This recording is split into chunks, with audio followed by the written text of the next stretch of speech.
Today's lesson is on adding polynomials. As usual, there is a video guide to go along with this video. If you have not printed it already, go ahead and pause the video, print it out, and then come back so you can work out the examples with me. So we're adding polynomials today. Now before we actually start adding the polynomials, we should probably talk about what a polynomial actually is. So for those of you that know a little bit of the prefixes for English, the word poly means two or more, or many, okay? So in this case, we're going to be dealing with two or more. So we have two or more, and a polynomial is two or more terms. Now, a term in mathematics can be a variable, it can be a number, it can be a variable with a number, it can be a number with multiple variables. So let's kind of talk about that a little bit and make sure you know what an actual term is. So for example, the term 5x has a number and a letter. Those are considered one term together. 5 and x, since they're right next to each other, the operation is multiplication. Because they're being multiplied together, they're considered one term. Okay? I could also have another term like negative 7 x to the 4th, y to the 5th. This is all considered one term because they're being multiplied together. So just because there's two variables going on, that doesn't mean that's two terms. That's all one term because they're all being multiplied together. So the way to determine between terms is if there is an addition or subtraction sign separating them. So if I wrote this as 5x minus 7x to the 4th, y to the 5th, plus 21. There are three terms in this problem. 5x, the minus 7x to the 4th, y to the 5th, and the 21. These are all different terms because they are separated by a subtraction sign and an addition sign. Okay, so subtraction and addition separate terms for us, right? Multiplication does not, all right? So these being multiplied together, that means they're all one term. They all go together, all right? So when they say two or more terms, this would be a polynomial because there's more than two terms. There's three, and they're being separated by addition and subtraction, okay? Now, when we are adding our polynomials together, we are going to put them in what's called standard form. And when we put them in standard form, we will then simplify afterwards. So, standard form, we should probably know what that is, so that way we can actually put them in standard form. For standard form, it just means that we are going to put the terms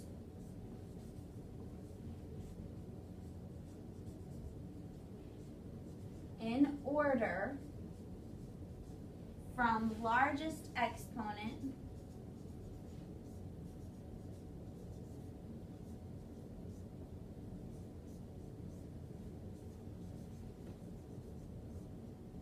to smallest. Okay? Key word here being exponent. We're not putting them in order by their front number, okay? That's irrelevant. What I want to know is what the largest exponent is. That's going to tell us what our first term needs to be. So let's go back to our polynomial up here, okay? 5x minus 7x to the 4th, y to the 5th, plus 21. If I wanted to put that in order, standard form, I would need to start with the largest exponent. Now, our largest number is 21, but that's not what it's asking for. It's for the largest exponent. This term, our minus 7x to the 4th, y to the 5th, has the largest exponent. Here, the 5x, the x just has an exponent of 1, and the 21 is just a whole number, okay? So, minus 7x to the 4th, y to the 5th would actually go first when I put it in standard form, because it has the largest exponent. It doesn't matter about the front number. It means which one has the biggest exponent. From there, I would then go with my positive 5x, okay? That exponent of 1 makes it come next. So it's positive 5x, so I would put plus 5x. Make sure you're putting the signs in between the terms because that's what lets me know, oh, okay, so this is a different term from the minus 7x to the fourth y to the fifth. All right? And then last we would put our plus 21. All right, whole numbers always go at the end, okay? Or numbers that don't have variables, they always go at the end. So even if this had been a fraction, it would go at the end because there's no variable with it. All right, and this would be considered in standard form because we put it from largest exponent to smallest. So that's how we're going to start all of our problems today, putting them from largest exponent to smallest, and then we'll combine like terms. Now remember, we had a video on what like terms are, and like terms must have the exact same letter. That also means they must have the exact same exponent. So these two, even though they both have an x, because this one's x to the fourth and this one's just x to the first, they are not like terms. I cannot combine them. Even if the y wasn't here, if this was negative 7x to the fourth plus the 5x, I can't combine them because the exponents are different. The exponents must be exactly the same for you to be able to combine them. All right, so we're going to take a look at problem number 1 and figure out how this actually works when we're adding the polynomials together. For problem number 1, our polynomial is 8 minus 5m to the third plus 4m squared. That's our first polynomial. And we're adding to that our second polynomial, 7m to the third minus 6 minus 6m squared.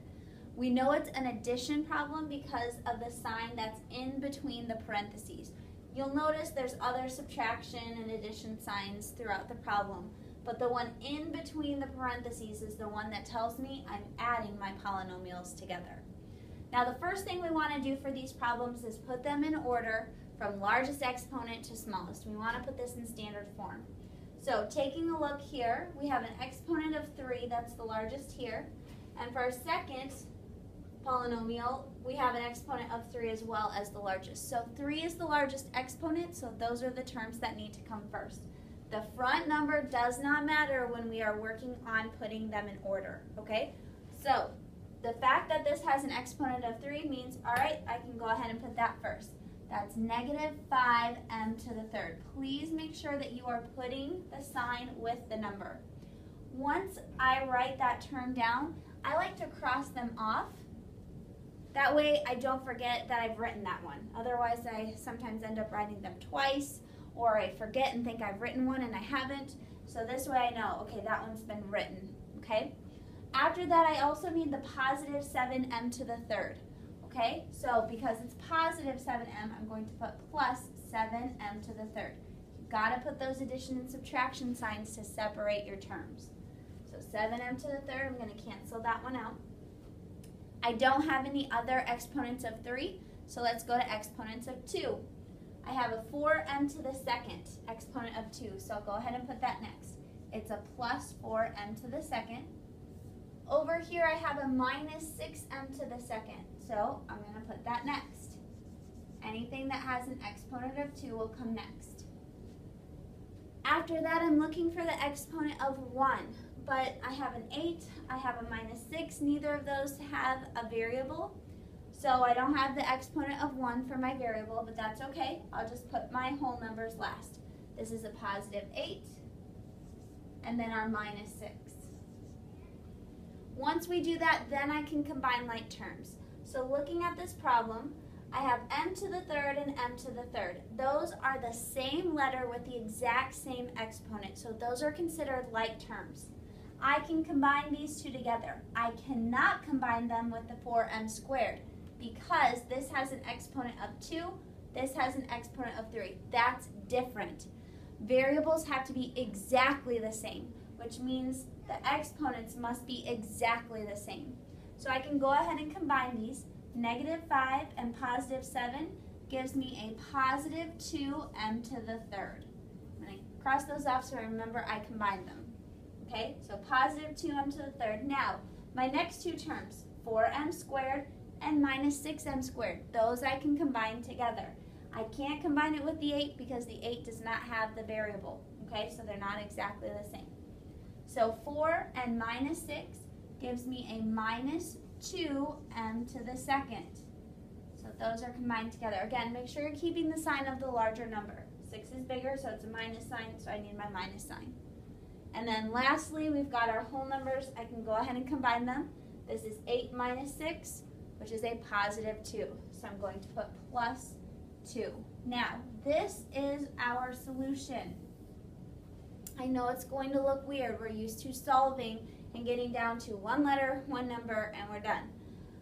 The problem with that is we've been solving equations or inequalities, and so we could solve it.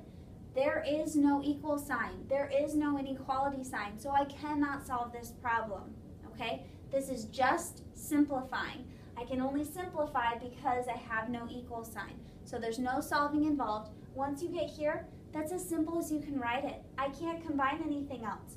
This is m to the third, this is m to the second, and this doesn't even have an m. So none of these are like terms, so I'm done at this point. So our answer is 2m to the third minus 2m to the second plus 2.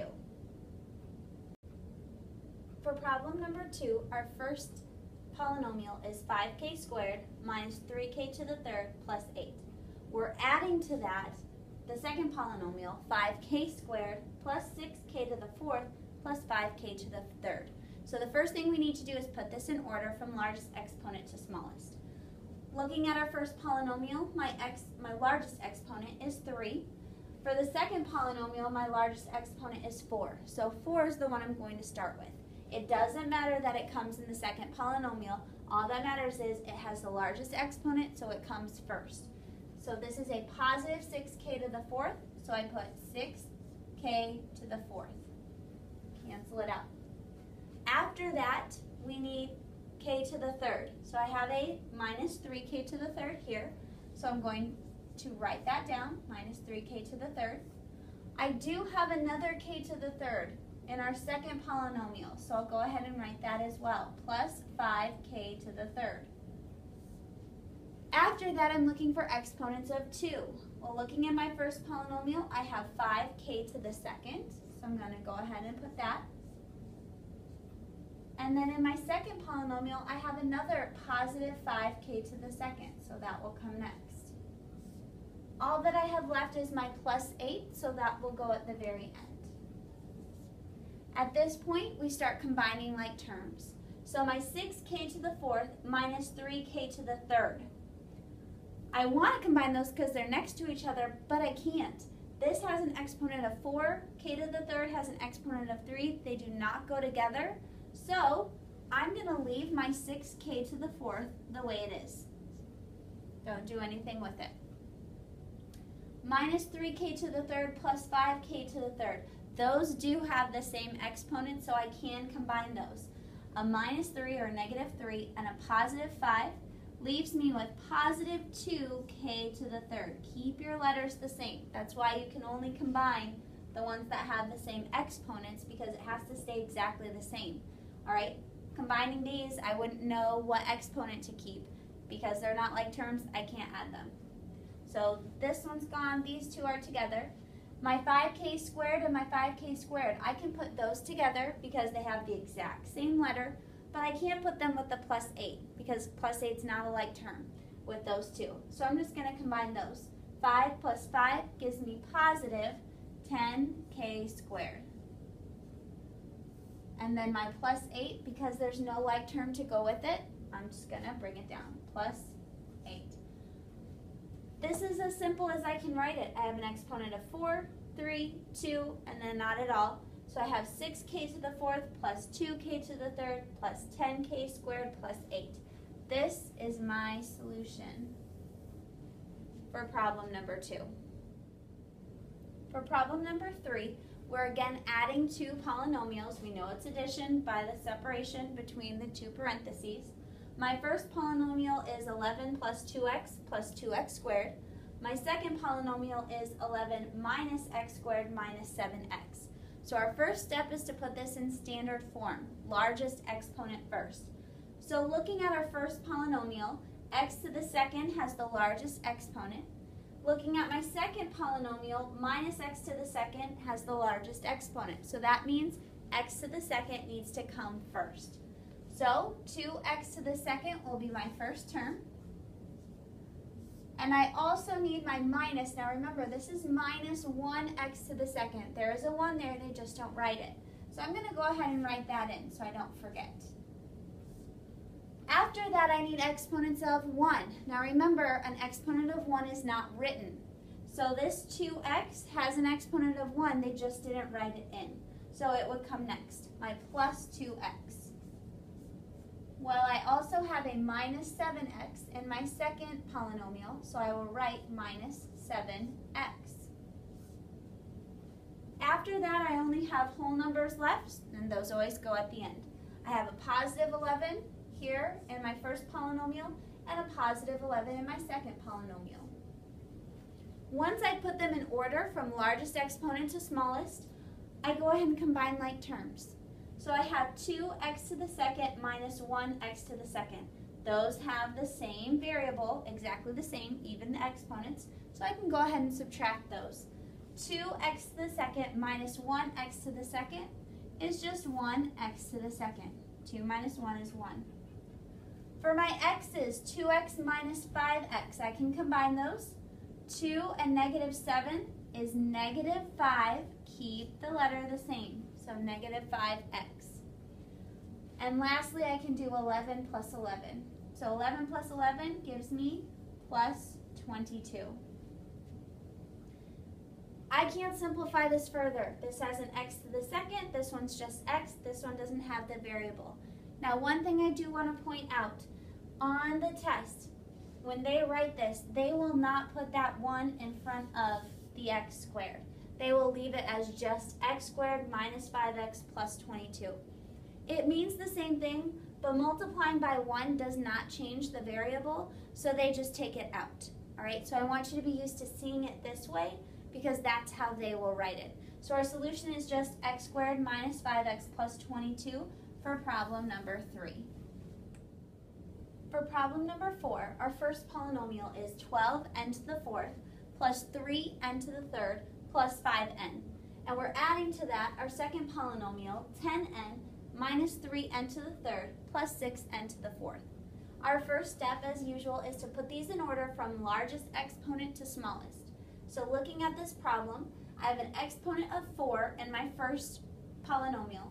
I also have an exponent of 4 in my second polynomial, and those are the largest. So that's what I'm going to put first. So 12n to the 4th comes first, and I will put the 6n to the 4th, positive 6n to the 4th with that. After that, I'm looking for exponents of 3. That would come next. Well, I have a plus 3n to the 3rd in my first polynomial, and a minus 3n to the 3rd in my second polynomial. After those would come n to the 2nd, but I already noticed, okay, I don't have any n to the 2nd, so I just go with n. So I have a positive 5n and a positive 10n, so those would come next. And that's all of my terms. So from there, I just start combining like terms. 12n to the 4th plus 6n to the 4th. 12 plus 6, they're the same sign, so I get 18. Keep the exponent the same, n to the 4th. Keep that letter exactly the same.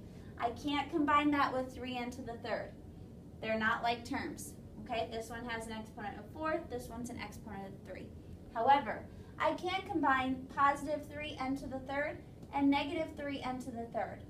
Well, 3 and negative 3 is 0. When that happens, that means there are 0 of this particular letter, n to the 3rd, in the answer. If it's 0, they cancel each other out and you do not write that term at all.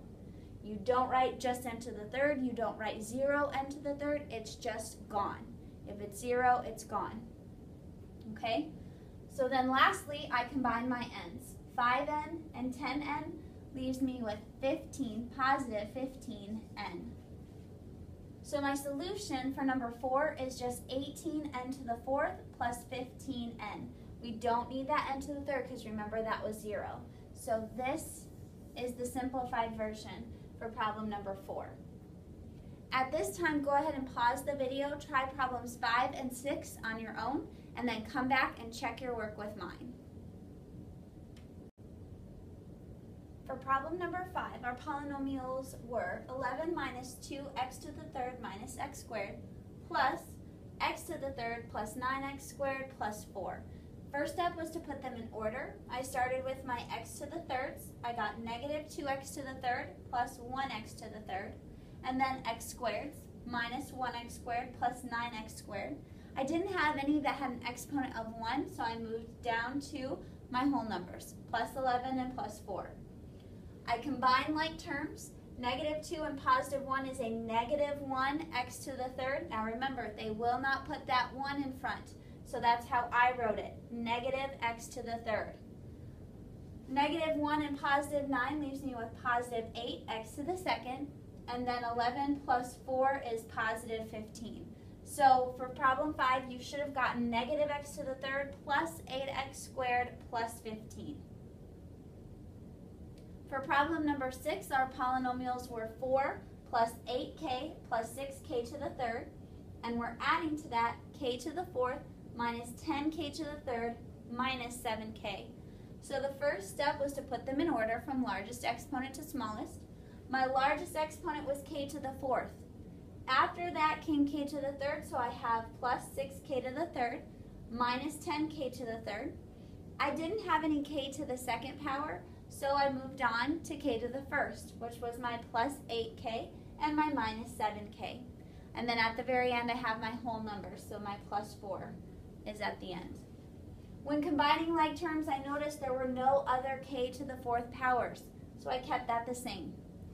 But my k to the thirds, I did combine those, and I got negative 4k to the third. For 8k minus 7k, that left me with positive 1k. Now remember, they will not put the 1 there, so I didn't. I wrote it as just plus k. Plus 1k is correct, but they will leave off the 1, so I left it as plus k. And then my plus 4, there were no other whole numbers to combine with it, so I left it as plus 4. So for number 6, your answer should have been k to the fourth minus 4k to the third plus k plus 4. And that's the end of our lesson on adding polynomials.